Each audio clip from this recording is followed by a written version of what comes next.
The enormous crystalline doors of the Galactic Council's Supreme Chamber hissed open, revealing a sight that would have terrified any lesser species. Ambassador David Kane stepped forward into the vast spherical arena, his footsteps echoing against polished obsidian floors as thousands of alien eyes turned toward him. The chamber stretched upward for what seemed like miles, its walls lined with observation decks where representatives from over 300 species watched in deadly silence.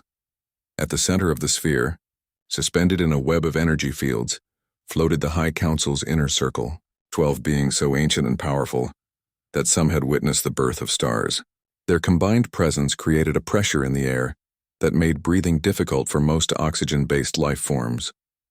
Chancellor Vrax, a towering figure with 6 arms and skin like molten copper, gestured toward the human. His voice boomed through neural translators, creating harmonics that made the chamber's crystal walls vibrate. Human David Kane, you stand before the Supreme Council of the Galactic Federation, accused of the most serious crime possible under interstellar law. Your species has been charged with systematic deception, violation of the Treaty of Honest Disclosure, and conspiracy against 47 member civilizations. David remained perfectly still, his hands clasped behind his back. Around the chamber, holographic evidence materialized in the air, images of human colonies, trade agreements, and most damning of all, secret recordings of diplomatic meetings where humans had carefully hidden their true capabilities. For 5 years, continued Counselor Thelara, her serpentine body coiled around a floating platform, humanity has presented itself to this council as a primitive, barely spacefaring race. You begged for protection, requested aid, and sought membership as a developing civilization under the protection protocols. The evidence continued to unfold around them. Trade records showing Earth importing advanced shield technology, while secretly possessing superior defensive systems. Diplomatic logs of humans requesting military escorts through space they had already mapped and fortified. Medical requests for assistance with diseases humanity had cured decades earlier. Yet 3 days ago, Chancellor Vrax's voice grew darker. Our deep space monitoring network detected something that changes everything. A massive holographic display materialized in the chamber's center. It showed a space station unlike anything the galaxy had ever seen. The structure was sleek and angular, clearly of human design, but bristling with weapons that made the Council's most advanced warships look primitive. This facility was observed conducting what your species calls stress testing on captured enemy vessels. Ships that your diplomats claimed were far beyond human understanding were being systematically dismantled and their technology improved upon. David finally spoke, his voice calm despite being surrounded by beings who could order the destruction of entire worlds. I assume you have more evidence than surveillance footage to justify this extraordinary session. Indeed we do. The Chancellor's laugh was like grinding metal. Admiral Korthak, present the final proof. A massive alien in battle-scarred armor stepped forward from one of the observation decks. His species was known throughout the galaxy as the most skilled military analysts, capable of reading battle patterns like others read simple text. 2 months ago, a raider fleet attacked the human colony of Terra Nova. We monitored their distress calls, their desperate requests for immediate assistance. Every tactical expert in the galaxy agreed that the humans faced certain extinction. Their primitive weapons and minimal defenses made survival mathematically impossible. The holographic display shifted to show a chaotic battle scene. Human ships, small and apparently outgunned, seemed to flee in panic before a massive enemy armada that outnumbered them 50-1. But then something unprecedented occurred.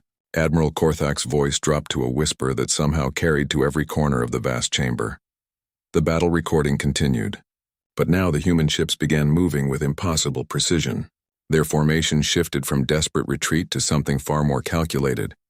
Energy signatures that had appeared weak suddenly blazed with power levels that made several council members step back in alarm. In 12 minutes and 37 seconds, the raiders lost their entire fleet. Every single ship was destroyed with surgical precision.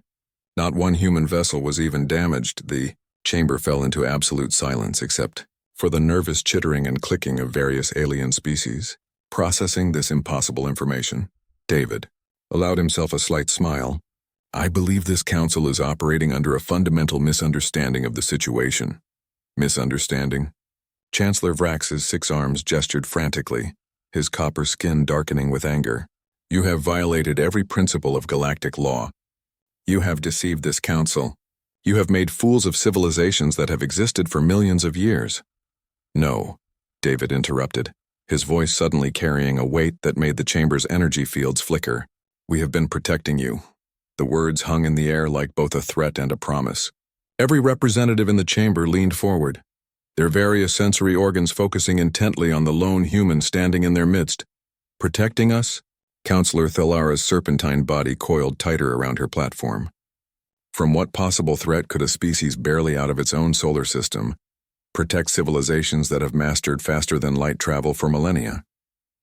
David looked up at the floating council members, then slowly around the chamber, making eye contact with representatives from species that had ruled sectors of space since before Earth's sun was born, from the same enemy that has been systematically eliminating civilizations on the galaxy's outer rim for the past century.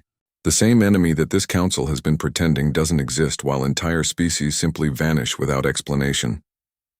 A ripple of unease passed through the assembled aliens. Several of the smaller species began making distress calls in their native languages. Chancellor Vrax's floating platform descended toward the chamber floor. That is impossible. The outer rim incidents were thoroughly investigated. Natural phenomena, spatial anomalies, stellar collapse events. Lies. David's voice cut through the chamber like a blade. And you know they're lies because your own survey ships detected identical energy signatures at every incident site. Signatures that you classified at the highest security levels and buried in archives, so deep that most of you have forgotten they exist. The holographic displays around the chamber suddenly flickered and changed without authorization. From the Council's control systems, new images appeared that made every alien in the chamber recoil in instinctive terror. Ships of impossible design, weapons that seemed to tear holes in space itself, and symbols that triggered species-deep memories of ancient nightmares. How did you access our secure data networks? Vrax demanded. Because while you've spent centuries debating protocols and maintaining the political status quo, we've been preparing for war, David replied. Every primitive human colony you've been graciously protecting is actually a forward military base. Every helpless human trading vessel is a mobile weapons platform. Every desperate diplomatic mission has been gathering intelligence on both your capabilities and the real threat approaching this galaxy. The unauthorized holograms continued to display images that made the assembled aliens increasingly uncomfortable. Battle scenes from the outer rim showed the systematic destruction of entire civilizations by an enemy that seemed to absorb and improve upon every weapon used against it. The Devourers, whispered a small, crystalline being whose species was known for their prophetic abilities. The ancient enemy has returned. They never left, David confirmed grimly. They've been testing your defenses, studying your technologies, learning your weaknesses. And in 6 months, their main fleet will arrive to finish what they started 1,000 years ago. The chamber erupted in chaos as representatives began demanding explanations, calling for immediate military action, and arguing about jurisdiction. But through it all, David stood perfectly calm, waiting for the noise to die down. When silence finally returned, Chancellor Vrax's voice was barely audible. If what you claim is true, why didn't you warn us immediately? Why the elaborate deception? David's expression showed something the aliens had never seen from a human before. Not fear, not submission, but pity. Because we tried that approach once before, with another galaxy facing the same threat. And we learned that some civilizations would rather debate protocol than survive extinction. The silence that followed David's revelation was deafening. 300 of the galaxy's most powerful beings sat frozen as the weight of his words sank in. The chamber's bioluminescent walls pulsed erratically, responding to the rising stress hormones of dozens of different alien species. Chancellor Vrax's copper skin had darkened to almost black. His 6 arms trembled as he processed what the human had just said. Another galaxy, the Andromeda Spiral, David confirmed. 4.7 million inhabited worlds. 312 spacefaring civilizations, all gone now. Admiral Korthak's scarred carapace scraped against his observation platform as he leaned forward. You're claiming your species has traveled between galaxies. The energy requirements alone would bankrupt 1,000 civilizations. We're claiming that we're refugees. David said quietly. The last survivors of a galaxy that chose politics over preparation. The chamber's environmental system struggled to maintain atmospheric balance as dozens of species released distress pheromones simultaneously. Even the translation devices seemed to have difficulty processing the concepts being discussed. Counselor, Thalara's serpentine form had coiled so tightly around her platform that the metal was beginning to crack. Intergalactic travel has been theoretically impossible for biological entities since the first faster-than-light calculations were made 8 million years ago. Theoretically, David agreed, but desperation has a way of making the impossible merely difficult. He gestured toward the unauthorized hologram still floating around the chamber. The display shifted to show star maps, but not of their galaxy. This was something larger, more ancient, with countless red markers indicating dead systems. The Andromeda galaxy was old when this galaxy was still forming from cosmic dust. The civilizations there had technologies that would make your greatest achievements look like stone tools. They had mastered time manipulation, dimensional folding, and consciousness transfer. They were the most advanced collection of species that had ever existed. The red markers on the holographic map began to pulse in sequence, showing a wave of destruction moving across the distant galaxy like a plague. The Devourers appeared on Andromeda's rim 200 years ago. The first civilizations to encounter them simply vanished. No distress calls, no debris, no survivors. The Galactic Congress assumed it was some kind of chain reaction of stellar collapses. David paused, his eyes growing distant as he accessed memories that clearly brought him no peace. By the time they realized the truth, entire sectors had gone silent. The Devourers don't just destroy civilizations, they consume them completely. Every living being, every piece of technology, every trace of cultural achievement. They leave behind nothing but empty space and cold stars.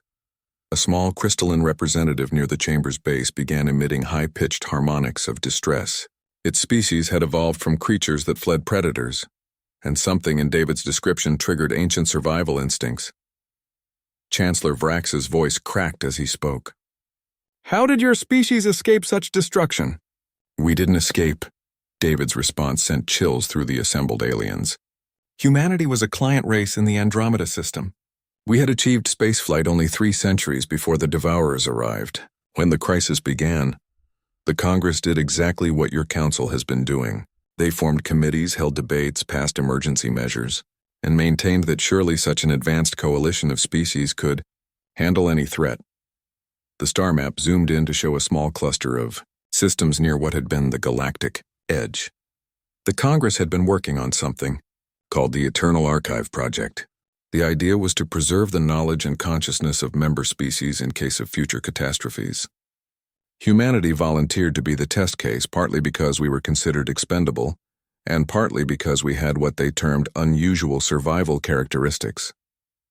"What does that mean?" Admiral Korthak demanded. David's smile was grim. "It means we're exceptionally good at surviving things that should kill us." The archive project involved creating perfect digital copies of entire populations, complete with memories, personalities, and consciousness patterns.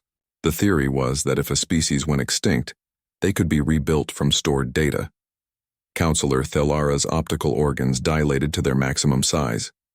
"They uploaded your entire species into computer storage?" "All 9 billion of us, along with complete environmental and technological databases.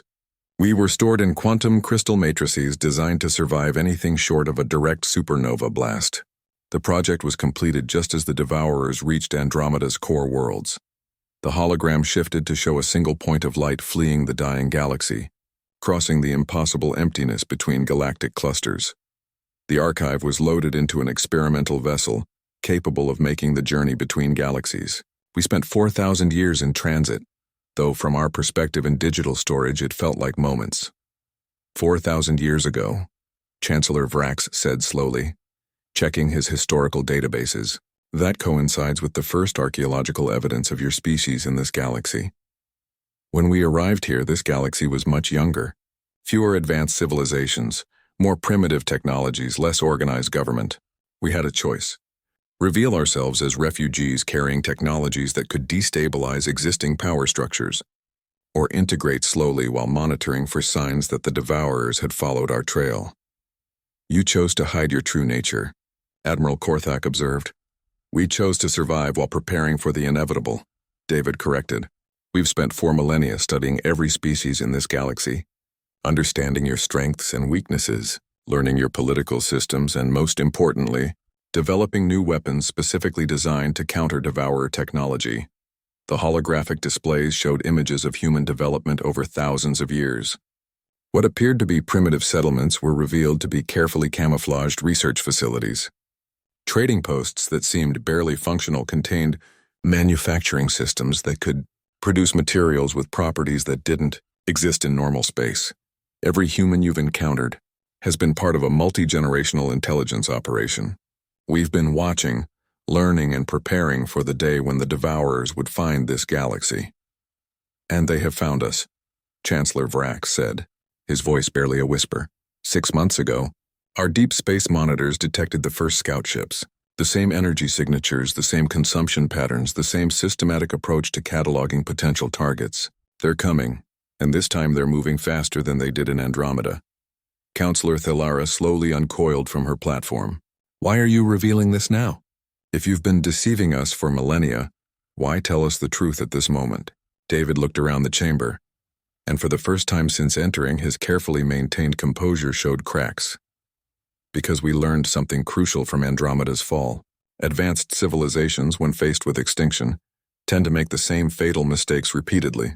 They underestimate threats, overestimate their own capabilities, and waste precious time on bureaucratic procedures instead of unified action. He gestured to the chaos still visible in the outer rim displays. And because this time we're not running. We're not hiding behind digital storage and hoping someone else will solve the problem. We're going to fight, but we cannot do it alone. The Devourers have evolved since Andromeda. They've become stronger, faster, and more adaptable than before. Then what do you propose? Admiral Korthak asked. Something that has never existed in galactic history, David replied. Complete unity. Every species, every technology, every resource focused on a single goal. No politics, no territorial disputes, no species superiority, just survival. The chamber fell silent again as the magnitude of what David was suggesting became clear. Chancellor Vrax's voice was hollow when he finally spoke. And if we refuse? If we decide this is still some elaborate human deception? David's expression grew cold. Then in 6 months you'll discover exactly how wrong you are. And by then it will be far too late to change the outcome. Around the chamber, new displays activated showing real-time feeds from the galactic rim. Several more star systems had noticeably dimmed since the session began. The advanced scouts are already here, David said quietly. The only question now is whether this galaxy dies in ignorance or dies fighting. 4 hours after David's revelation, the Galactic Council chamber had transformed into something resembling a war room. Emergency protocols had been activated, and for the first time in recorded galactic history, all 300 member species had agreed to immediate intelligence sharing. The ancient chamber now bristled with communication arrays and tactical displays that made the original council technology look primitive. Dr. Lisa Park materialized in the center of the chamber through a transportation method that caused several alien representatives to jump backward in alarm. The technology itself was supposedly impossible, according to current understanding of physics. Yet she appeared as casually as if she had walked through a door.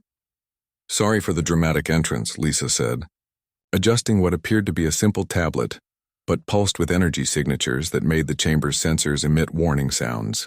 When David transmitted that disclosure protocols were active, I had to finish securing our primary research installation. Chancellor Vrax's 6 arms gestured in agitation. Dr. Park, I assume. Ambassador Kane mentioned you would be providing technical clarification regarding your species' actual capabilities. Among other things, Lisa replied, looking around the chamber with the calm confidence of someone conducting a routine presentation, despite being surrounded by beings who could order the destruction of worlds. I understand there have been questions about the extent of our technological development.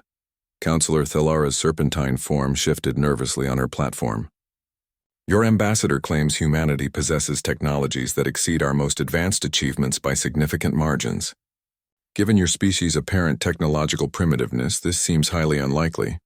Lisa smiled. I think there's been a fundamental misunderstanding about what constitutes primitive versus advanced technology. David, permission to demonstrate? David nodded and Lisa activated her device.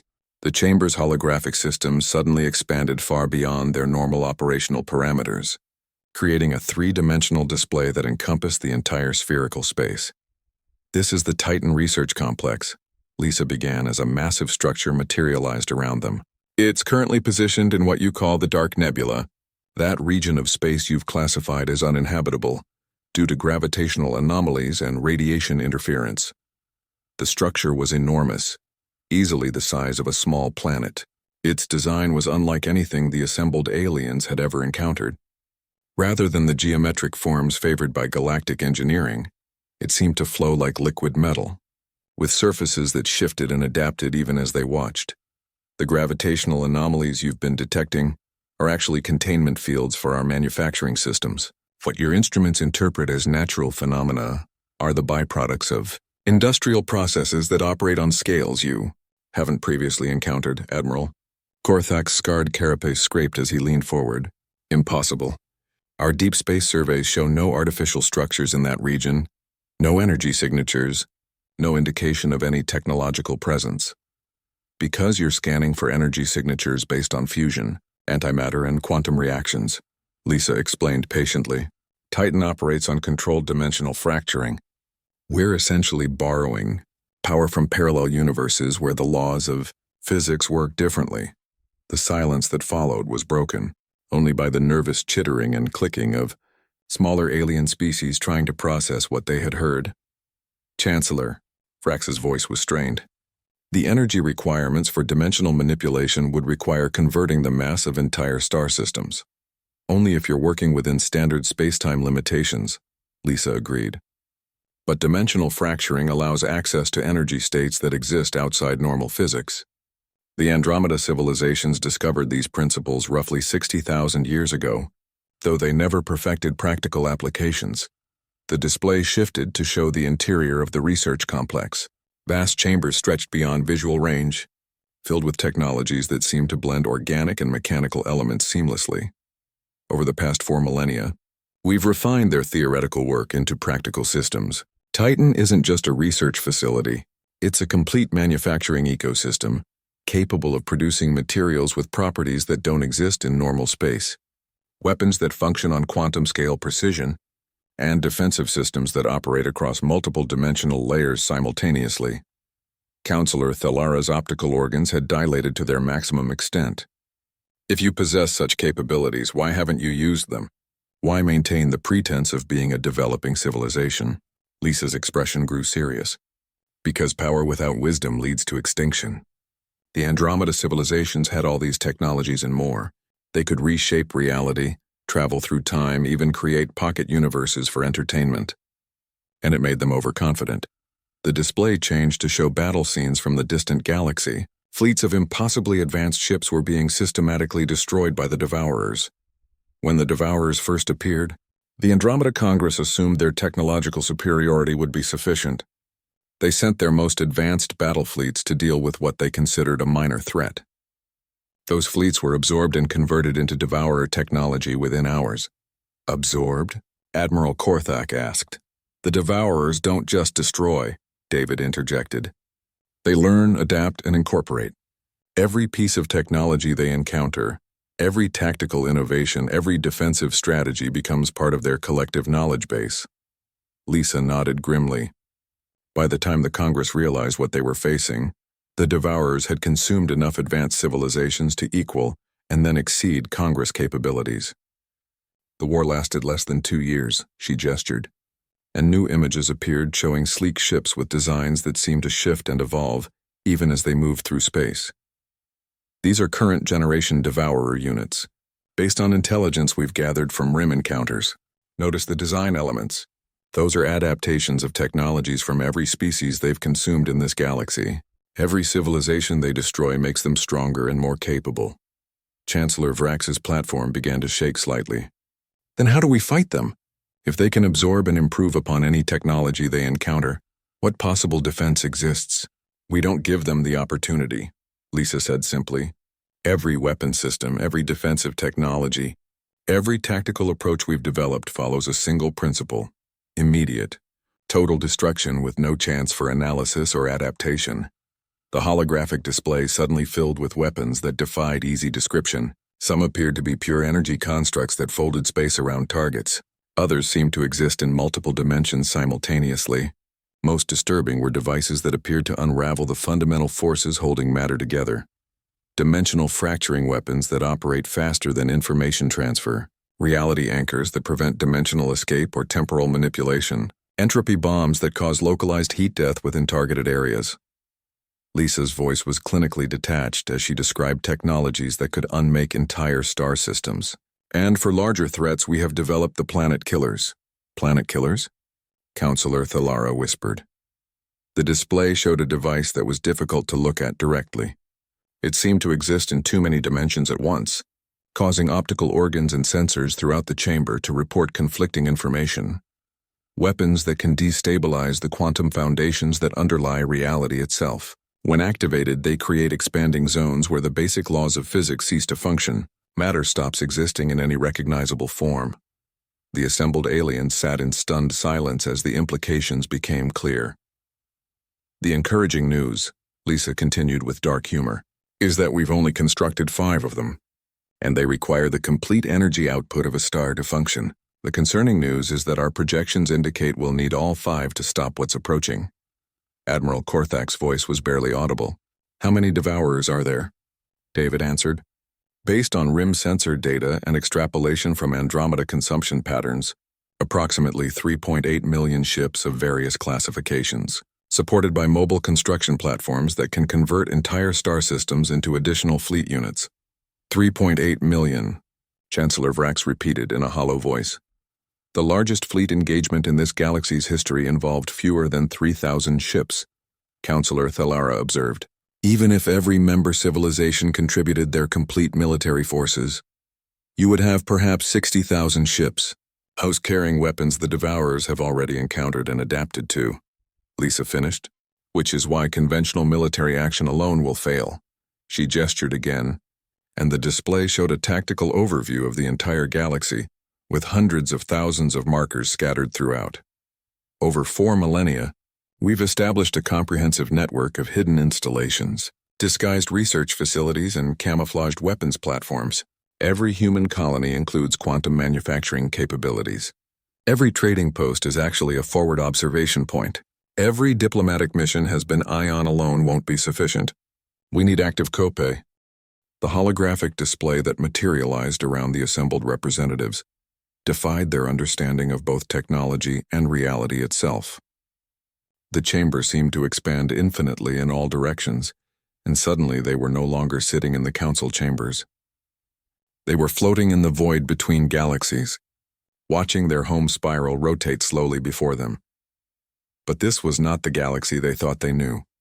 Streams of energy connected star systems in intricate patterns that formed a vast, 3-dimensional network. Entire sectors pulsed with synchronized activity. Most shocking of all were structures spanning the distances between stars, constructions so massive they dwarfed entire solar systems. This is what your galaxy actually looks like, Lisa said, her voice echoing strangely in the expanded space. What we've built over the past 4,000 years. Chancellor Vrax's 6 arms gestured frantically, as his sensors failed to process what they were detecting. This is impossible. Structures of this scale would be visible from any civilized system. Our deep space monitoring networks would have detected them immediately.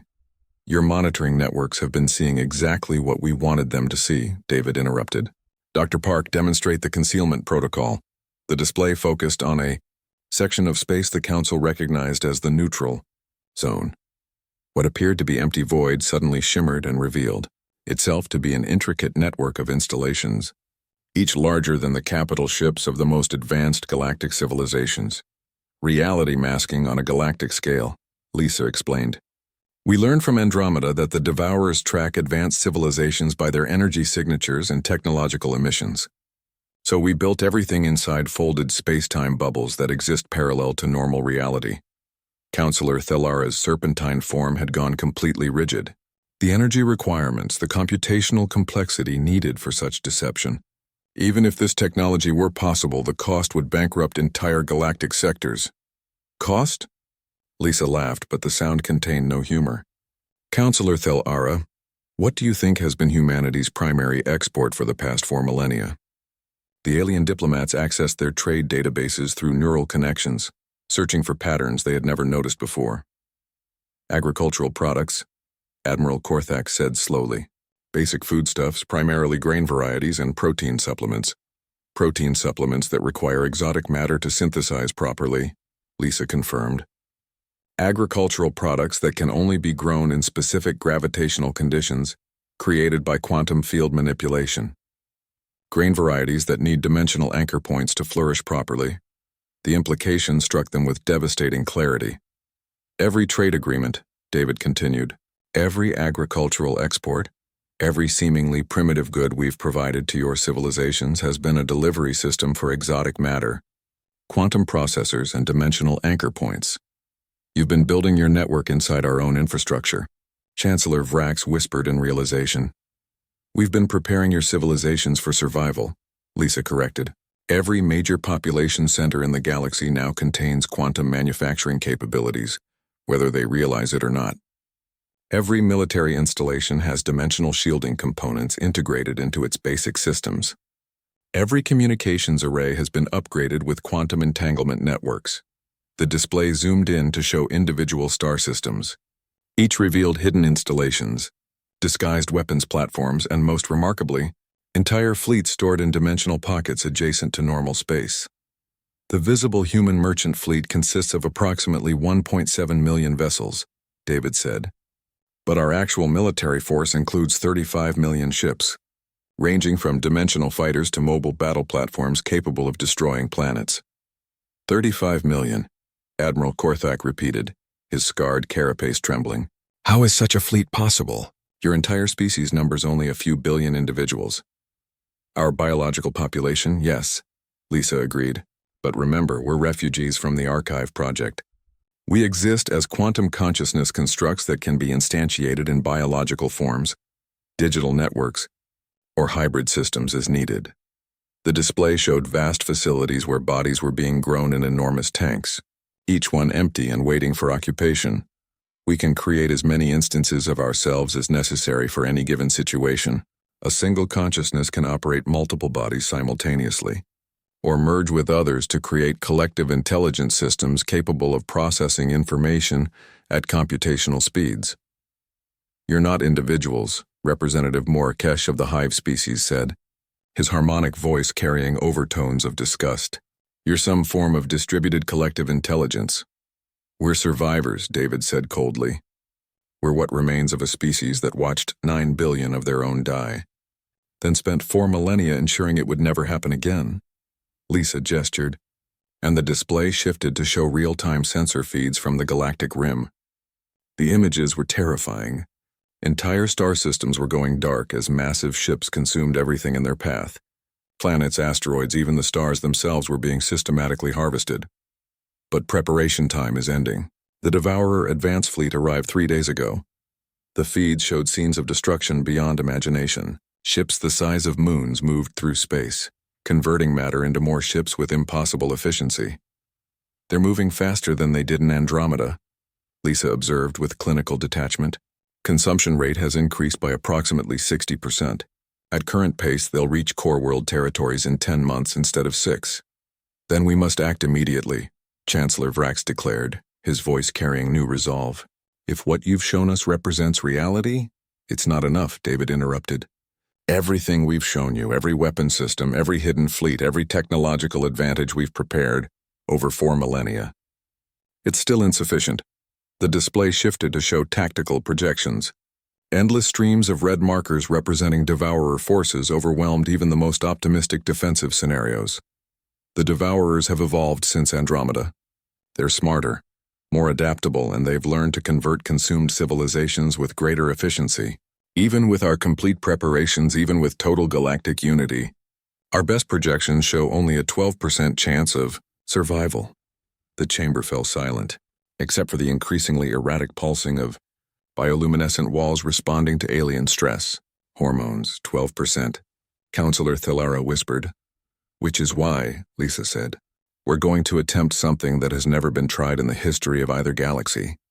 She gestured, And the display showed something that made several representatives recoil in instinctive terror.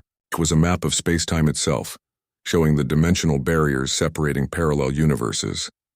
"The multiverse protocol," Lisa announced. "We're going to breach reality barriers and bring through alternate versions of ourselves.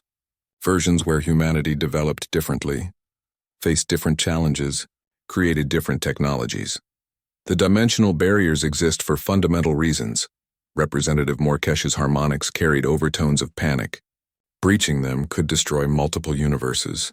"Yes," David agreed simply. "But not breaching them will definitely destroy this one." Lisa continued as if discussing routine maintenance procedures. "We've identified 21 parallel realities where humanity survived the Devourer attack on Andromeda through different methods. In 5 of them, we actually achieved victory. If we can coordinate efforts across dimensional boundaries, you're proposing warfare across multiple realities," Chancellor Vrax said, his voice hollow with shock. "We're proposing survival through any means necessary," David corrected. "The question is whether your civilizations are prepared to join us in this fight, or whether you prefer to face extinction with your political structures intact." The display suddenly showed real-time images of the galactic rim. 4 more star systems had gone completely dark during their conversation. "Decide quickly," Lisa said, checking her quantum device. "Because regardless of your choice, the war for the survival of reality itself begins in 72 hours. Around the chamber, representatives from 300 species sat in stunned silence as they processed the magnitude of the decision before them. The choice was no longer between war and peace, or between independence and cooperation. The choice was between existence and oblivion, and time was running out faster than anyone had imagined possible. In the dark spaces between galaxies, ancient eyes watched and waited. Forces that had been dormant since the universe was young began to stir, drawn by the approaching confluence of realities.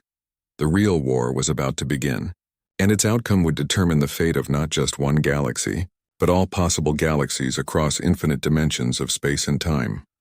72 hours after the revelation of the multiverse protocol, the Galactic Council chamber had become a command center unlike anything in recorded history. Representatives from 300 civilizations now sat at control stations that materialized from folded spacetime itself, their various biological and cybernetic forms interfacing with technologies that made their most advanced systems appear primitive. Dr. Lisa Park stood at the center of a holographic display that encompassed the entire chamber, showing real-time tactical information from across multiple dimensions. Around her, translucent figures flickered in and out of existence. These were alternate versions of herself from parallel realities, each coordinating different aspects of what had become the largest military operation ever conceived. "Dimensional breach successful in Reality 9, one Lisa variant reported. Their version of humanity developed psychic abilities instead of quantum technology. Their fleets are moving into position.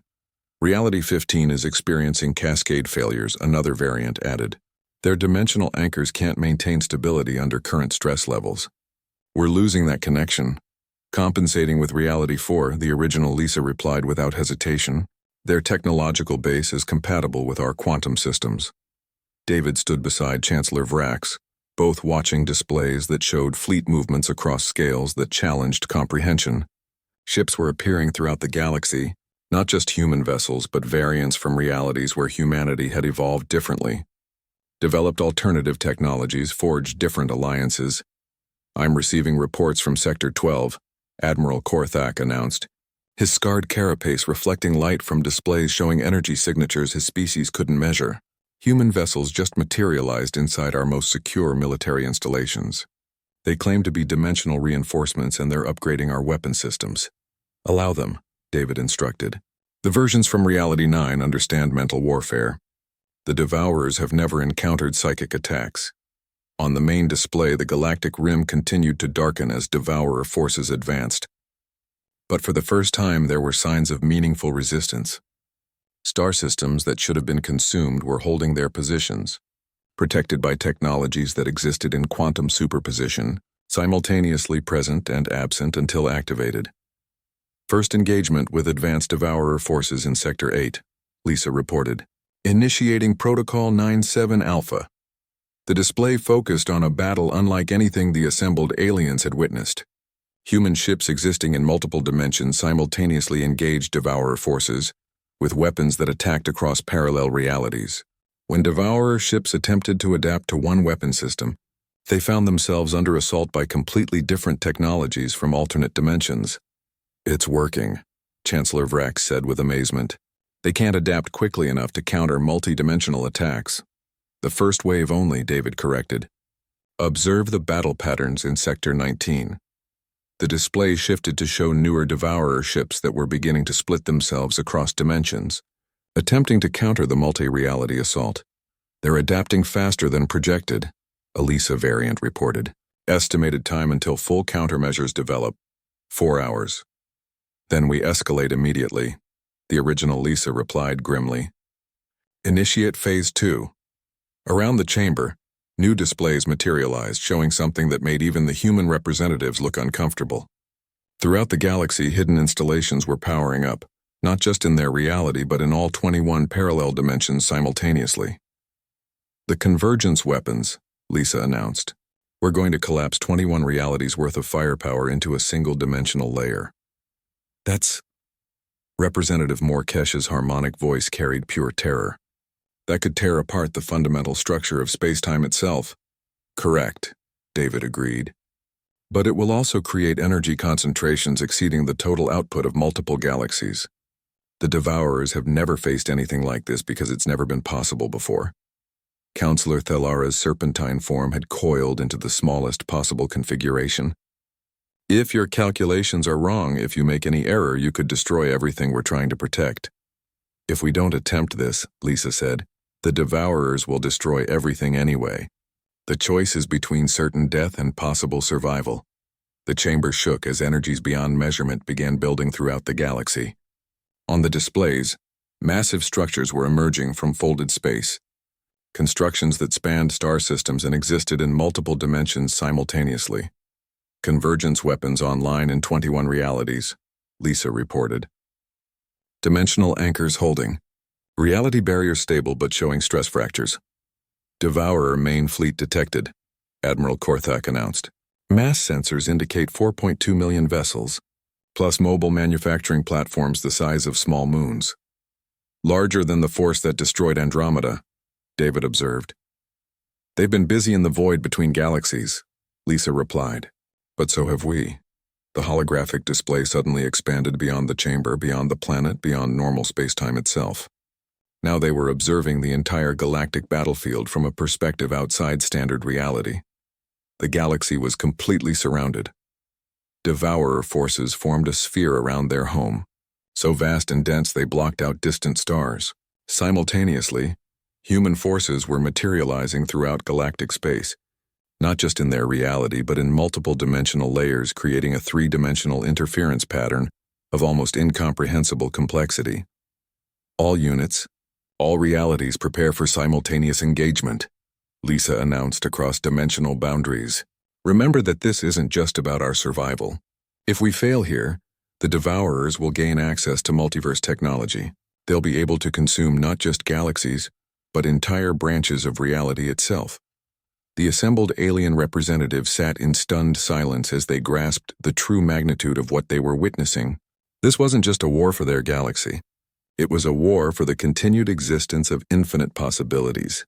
"Convergence weapons at maximum charge," a Lisa variant reported. "Warning. Dimensional barriers showing critical stress fractures. Reality 9 is beginning to destabilize. Hold position," the original Lisa commanded. "We only get one opportunity." On the display, first contact between Devourer forces and the outer defensive perimeter began. Human ships existing in 21 dimensions simultaneously engaged enemies that had consumed the technologies of dozens of galactic civilizations. Reality itself began to buckle under the strain. "Now," Lisa said quietly, "across 21 parallel universes, weapons that could unmake the fundamental forces of reality fired simultaneously.